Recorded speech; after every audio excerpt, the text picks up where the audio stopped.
Erased Matriarchy. Unearthing the history of female power. We tend to look back at history and see marriage as the only survival strategy women ever had.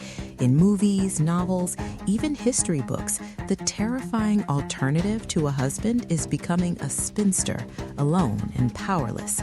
But in Erased Matriarchy, we find the structural option that patriarchy had to actively destroy. Wait, are you talking about convents? Because that doesn't sound like freedom to me. That sounds like a cage. That is exactly what they want you to think. Let's go to England, early 1500s. You enter Barking Abbey. You see women reading Latin, managing accounts, and running their own legal systems. The woman in charge, the abbess, she isn't just a religious figure. She is a baron. She holds land by military tenure.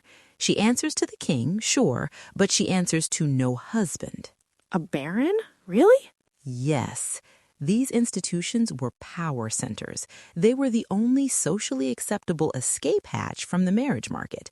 If you are a woman who wanted to study, lead, or just exist without serving a man's domestic needs, you went here. It was a parallel society run by women. Okay, so what happened? Why don't we see them as power players now? Henry VIII happened. We usually learn about the dissolution of the monasteries as a religious shift, a break from Rome, but functionally, it was a heist. The crown was broke, and these women were sitting on massive wealth. So he just took the money? He took the roof over their heads. Between 1536 and 1541, the king's men seized the lands and evicted the residents. But here is the part history class skips. When the monks were kicked out, they got pensions. Many became priests in the new Church of England. They kept their status. And the nuns? The new church had no place for women, no priestesses, no abbesses. When the nuns were evicted, they were stripped of their corporate identity. They were forced back into the homes of male relatives or pushed into marriages they had tried to avoid. So they literally had nowhere else to go. Precisely.